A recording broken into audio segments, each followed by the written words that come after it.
What's up, guys? Intellitech Studios here, and if you have a relatively, well, not relatively, if you have a very old Bissell or Singer upright vacuum in a very similar physical design to this 3510 model you see in front of you, and you're wondering how to change the bag, how to change the belt, and various things like that to get your machine back up and running, well, this video should hopefully help you with that. Now, please note, before we get started, this machine is very rare nowadays. It's very uncommon, whatever word you want to use. The point is, there is not very many of these out there, and as a result, there is not really any significant desire or demand for companies to make replacement parts, which means any replacement part that is outside of a bag or a belt or maybe a brush roller, you're not going to find. I was not able to find sources for replacement brush rollers, but bags and belts, the very, very core necessities, you can still find. So if those are all that your machine needs, then you're in good shape. If your machine needs something else, then your best bet will be to take it to your local vacuum shop and see if they can find and dig out some parts for you, and if all else fails, maybe trade you into a new machine, because you don't want to throw these things away. A lot of vacuum collectors would really love to get their hands on these, so if yours is in running condition, or even if it's in okay condition, and you just don't feel like it's worth it to fix it, don't throw it away. Give it to somebody who could use it and potentially turn it back into working order should they find the proper parts somewhere. So anyways, now that we've gotten that little spiel out of the way, let's start with the two biggest things that you'll learn in this video: how to change the bag and how to change the belt. Changing the bag on this unit is very simple. First, you want to make sure that the vacuum is turned off and unplugged. And there's a few different types of bags that you can use for this machine. Now, this machine is designed to take Bissell Style 2 vacuum bags. However, Bissell Style 7 and Hoover Type Y will technically work, but they're not quite long enough to take full advantage of the length of the bag chamber. So if you use those shorter bags, you could potentially be putting wear on the collar, or just simply having less time to vacuum since your bags will be smaller.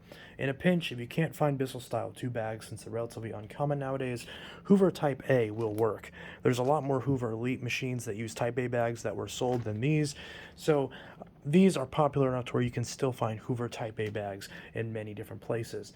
You can even find HEPA bags for increased filtration. They, of course, are much more expensive, especially if you go genuine Hoover, but it is an option. First thing we're going to do is locate the zipper right at the top of the soft bag, and we're going to simply unzip it. Now, if your zipper is stuck, then you may want to put some oil or something to kind of allow the zipper to get some smoothness out of it. That's not the right word, but just to lubricate it so that way it's not stuck. Much in the same way that if your zipper got stuck on your jacket or something, there are ways that you can make that get unstuck. So once you get this open, it's a little awkward to kind of get in here with these older machines. You got to kind of pull the outer bag out of the way, and it can be a little daunting. But what you're going to want to do is you're going to pull down some of the bag right here until you reveal the cardboard collar, and you're just going to have to wiggle this off of the mount. Now be very careful, because if the bag is full, you're going to have problems. Now, there's a bag fill indicator right here on the Style 2 bags, and for any other bag, you want to replace the bag before it reaches the fill tube, since obviously at that point you're going to overfill it and your dirt's going to start spilling back into the vacuum, and you're not going to have very good performance. So we're just going to pull this off in as gentle of a way that we can, so as to not get dust everywhere. Easier said than done, though. So just gonna kind of wiggle it off, and there we go. So now we pulled it off. Now this is a paper bag, so you got to be really fragile with it, or really careful with it, I should say, because it is fragile. Now, one thing you can do that I recommend is we're gonna pull the bag out just a little bit until we reveal the collar. There's a lot of dust coming out, so one little trick that I do, if your bag does not self-seal, which most of them don't do, is just take a piece of tape, and you may have to tear it, and just put the tape right over the bag collar. Now you might have to do it both directions, but take a little bit more. The color of the tape doesn't matter.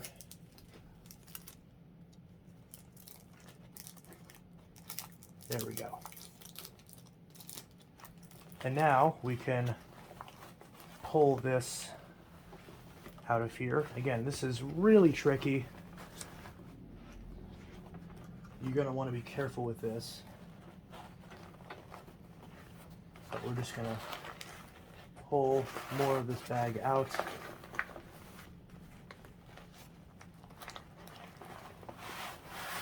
And we're going to lift it. We're going to pull it out at an angle, just like that. And there we go. Now we can discard the old bag. While we're here, now would be a good time to clean out the actual inner bag, since a lot of, or outer bag, the outer, or the inner of the outer bag. So a lot of times, the easiest way that I do it is just grab another vacuum.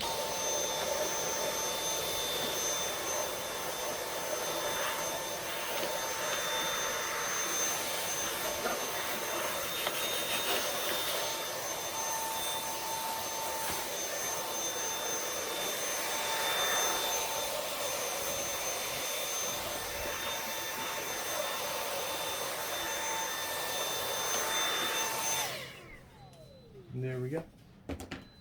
And that's pretty much all that takes, just to get that clean. Now, if it's really dirty, there is a way you can disconnect this outer bag and wash it. But in most scenarios, if you didn't blow up any bags, that shouldn't be super necessary. Alright, so now that we've thrown away our old bag, now we can grab our new bag. So again, this, I'm using a Hoover Type A, but a Bissell Style 2 is the proper bag for this machine, but this will work since I don't have any proper Bissell Style 2 bags. I do have Bissell Style Y, or not Y, but Hoover Style Y and Bissell Style 7, but those ones are quite a little bit too short this way. Those ones only go to about here, whereas these bags go down to about here. So if you use those types of bags, you'll be losing a little bit of capacity, but they will work in a pinch. So putting in a new bag is actually much easier than taking out an old bag, because tucking this in is not super complicated. So we're just gonna push that in there, squeeze it in there, give it a squeeze, and then we're going to take the cardboard collar, and with our fingers we're just going to push it onto the main collar on the vacuum. Again, it can be a little tricky to line this up.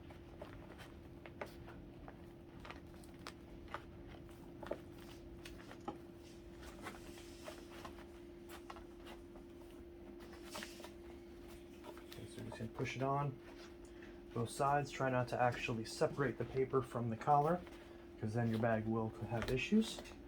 And there we go, it's on all the way. So now we can tuck in the remainder of the bag. We can make sure it's spread out evenly. Make sure it's pushed on the collar, and then it's tucked in there. Now, you don't necessarily have to make sure the bag's fluffed up. It'll do that on its own whenever you turn on the vacuum. And then we're going to grab our zipper and zip it right back up. It'll look a little flaccid, for lack of a better term, but it'll puff up whenever the vacuum is on if you have a soft bag machine like this one. Next, we're going to clean up the brush roller and change the belt.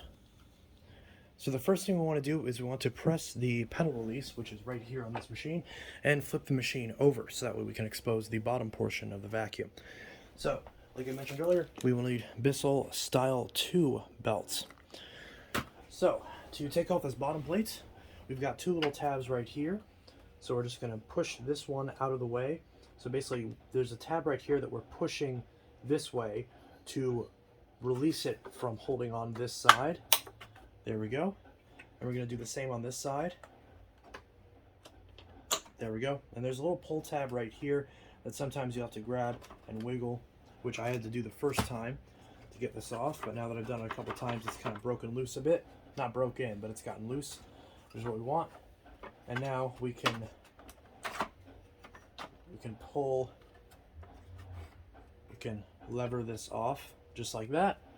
And there's our base plate, which if this is dirty like this, you can wash it. Just make sure it's dry thoroughly. And here we have our belt and our brush roller. So we're going to grab our brush roller and we're just going to pull it straight out just like that. We're going to unloop it around the belt, and while we're here, we're going to pull off any hair thread or string or anything that's bound up on the brush roll, because this can cause artificial wear to the bristles and reduce performance by a pretty wide margin. So we're just going to make sure all this hair is off the brush roller. I'm not going to pull all this hair off camera, but you get the idea. Just grab your fingers. If you're struggling to get some of this off, like some of these carpet fibers, you can use a knife or a pair of scissors to cut them and pull them off. So I'm basically just going to keep pulling off the hair off this until all of the hair is off the brush roll. So we got the brush roll nice and clean. Now, while we're here, this particular brush roll, it's a good idea to check the bristles, make sure they're not worn down. These ones actually look really good. Now, unfortunately, if the bristles are worn down or there is some sort of damage to the brush roll, there really isn't much we can do, as these brush rollers, to my knowledge, are not available.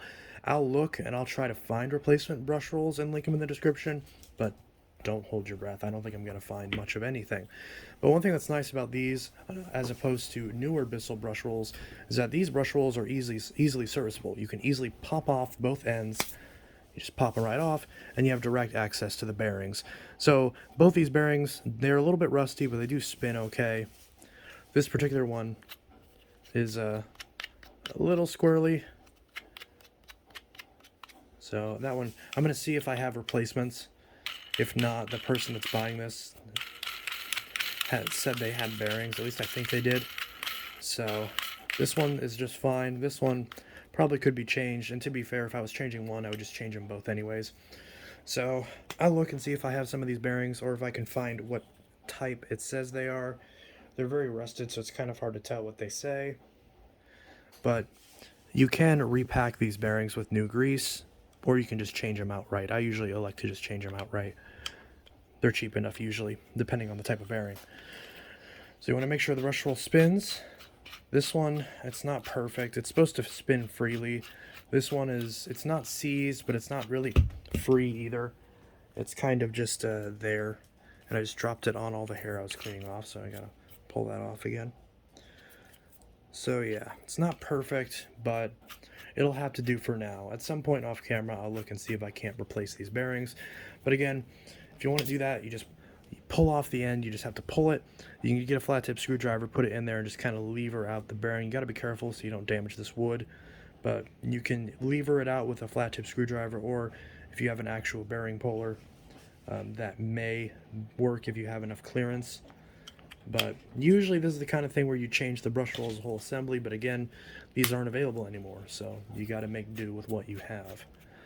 So there's that, and we'll go ahead and I'll try to clean a little bit of this out. It's not going to be perfect. We're not giving this a full refurb, we're just giving it a basic maintenance tune-up. Alright, so next we're going to grab the old belt, which should be right here.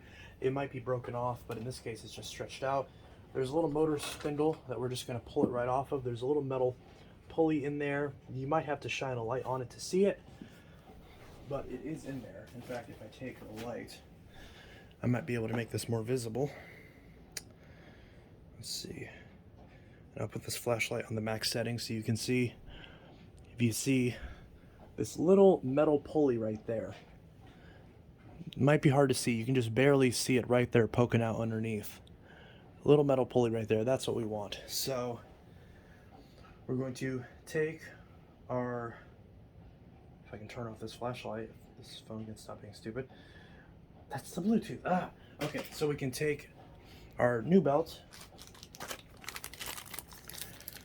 and we're going to open this up. This particular one is a 2-pack. So we've got 2 of these belts. These are really thick, rubbery belts. So these are much different than the Bissell style 7 belt. They are not interchangeable. And we can see, comparing the old belt to the new belt, it's a night and day difference. We can even see the old belt is actually starting to dry rot and crack and split, which is obviously not going to be effective at cleaning.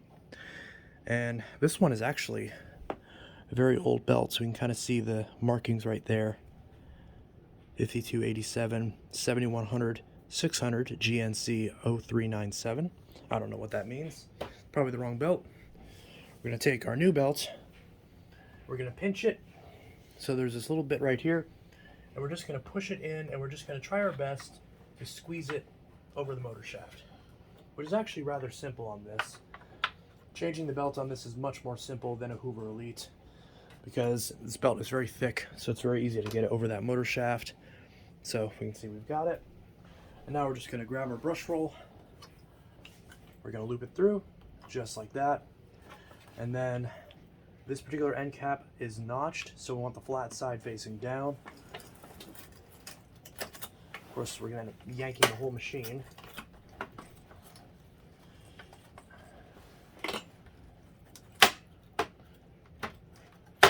There we go.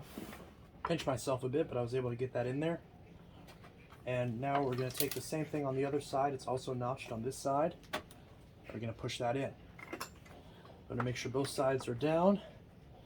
And we're going to spin the brush roller by hand a few times. Make sure the belt gets centered on both the brush roll and on the motor spindle. And we're also going to check for any play in the brush roller. We're going to see if there's any movement side to side, up to down. And thankfully there isn't on this machine, so this should be very solid. If only we were able to replace these with new bearings, which again I might try to do off camera, but we'll see. So this is actually fitting in here very well, so this shouldn't be a problem. So now we're going to take our base plate, we're going to line it up with these grooves and lever it back on. We're going to push it back down until both sides click into place. So hear that click, that side's down, hear that click, that side's down. So now both sides are in. Our brush roll is nice and clean. We've got a new belt and we've got a new bag. So this machine is good to go. We're going to snap this upright just like that. And we're going to pick it up, and wow, the difference in weight that this is now that we've replaced the bag with one that isn't full of like 10 pounds worth of gunk is definitely a big difference there. So again, this isn't a tune-up per se, but I do want to make it look a little bit nicer. So I am going to clean it in a very, very easy way. Anybody can do this without any experience whatsoever. Just take some disinfecting wipes. We're just going to take one out of here, toss it aside, and we're just going to wipe it down.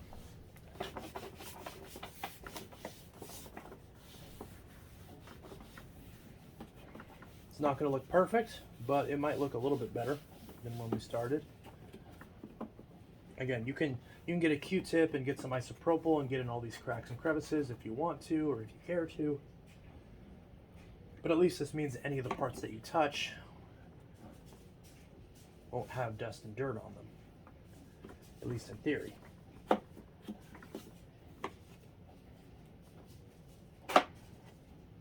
Oh, more gunk underneath here. I was not aware.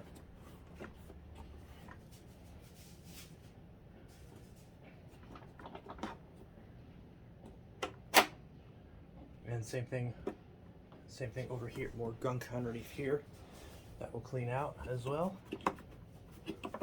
Again, it's not going to be pretty. It's not going to be perfect. But I'm not advertising this machine as being perfect, so it's not the end of the world. The person who's buying this is not too picky about the condition, so as long as it works. I did mention this has a crack on the base plate, although truth be told I'm kind of having a hard time finding it now where that crack was, but I could have sworn that this was cracked at some point. I don't know if it's somehow healed. I seriously doubt that.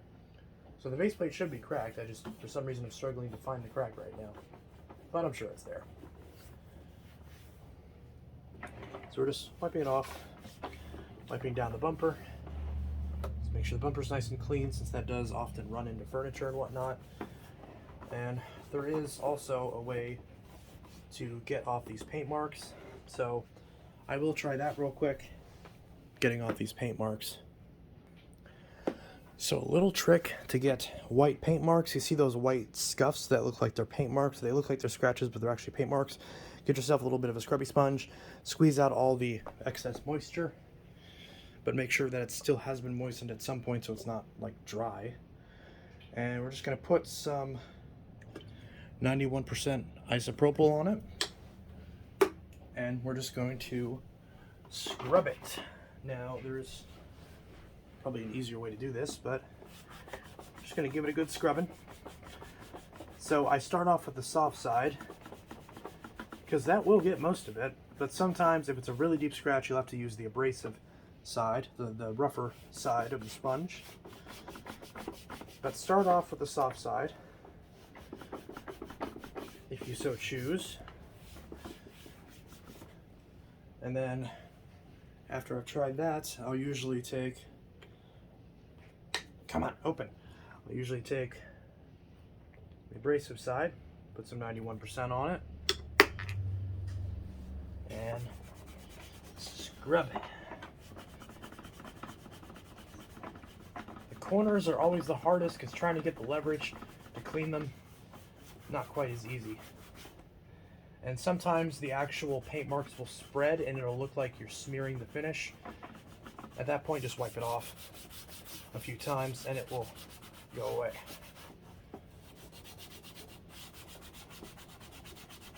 And you get some of these lighter ones on top, get those over with. Again, I could have sworn this was cracked, but I'm not seeing any evidence of that. I'm sure it's somewhere and I'm just blind.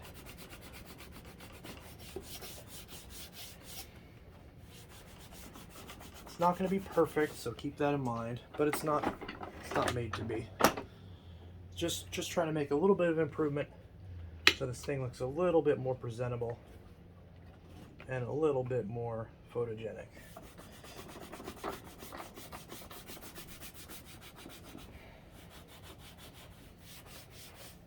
I don't know why I agreed to sell this. This is actually quite nice. Oh no, here's that crack I was talking about.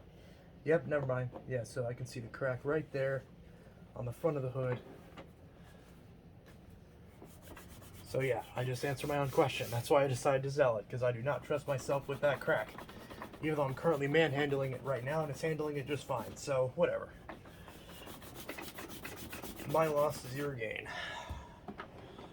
Much better. Not perfect, but much better. And then we'll take the disinfecting wipe and just run it over it one more time. Maybe I'm doing something wrong here and someone's going to scream at me, but I've done this a bunch of times before. It's fine. So, wipe that off. And then on the back of it, give it a bit of a wipe down. Just, basic. Get all this dust up here that likes to settle. I like to scrub off the handle since, you touch it, you get your germs on it. That sort of thing. Unfortunately, the hose and all the tools are missing on this unit, so I'll have no way of addressing that. As again, parts are not available for these.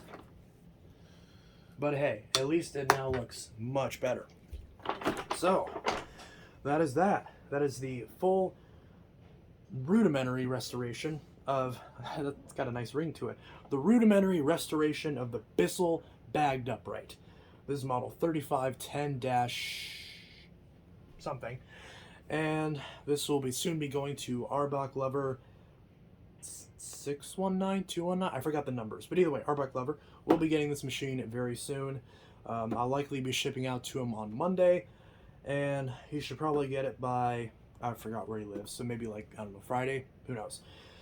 So he'll probably have this machine in about a week, and it'll gladly join his collection. But in the meantime, if you are one of the few people out there that still have one of these and you're wondering just how to do the basic stuff, how to change the bag, how to change the belt, maybe make it look a little bit prettier, and you're not too concerned with anything much else beyond that, then hopefully this video was helpful, because it was exactly that. So the full review on this machine will be coming soon. It'll either be the next video or the one after, or who knows. I'm recording a bunch of videos at once today, so we'll see how that all plays out. So the final thing we need to do is put this back on the high setting, since that's what my carpet is. It's a little stiff, but what are you going to do? And there's a bit of dirt in there. We'll get that again. And once we get that, we'll go ahead and plug this in and give it a run. Now please note, these direct air machines are usually louder than most, but all things considered, it actually doesn't sound too bad considering how old it is. Remember, you can't get fans or anything like that for these anymore, but belts and at least compatible bags you can find. So we'll go ahead and plug this in and give it a quick run. All right, so we'll put down my favorite thing to test vacuums with, since it also makes them nice and fresh. Fragrance booster. And I'm curious as to how these will sound going through a direct air fan. Probably very loud and very crunchy. All right, headphone warning. This one's a bit of a screamer, but it's not too bad. Warning.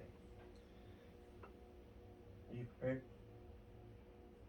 Okay, let's go.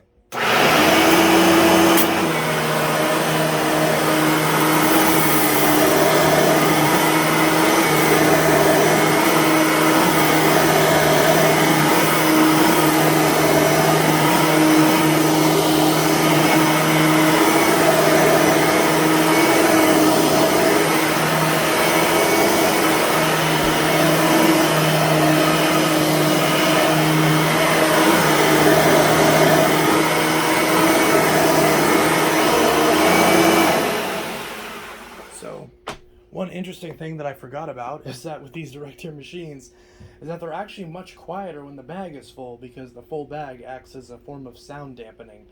Not so when the bag is empty.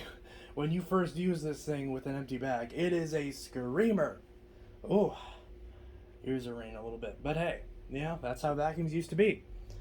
And of course, this one's a little bit worn out, so it's going to be like that. But hey, it's working. It sounds like it should. But, yeah, I mean, it sounds like it's supposed to, I should say. And that's that. It is good to go. So, this is Intellitech Studios signing out with my restoration and maintenance guide of the Bissell 9-amp upright model 3510, and also the equivalent Bissell and Singer uprights that are basically just elite knockoffs. So, this is Intellitech Studios signing out. I'll see you all in the next video, and I hope you all have a good one. Peace!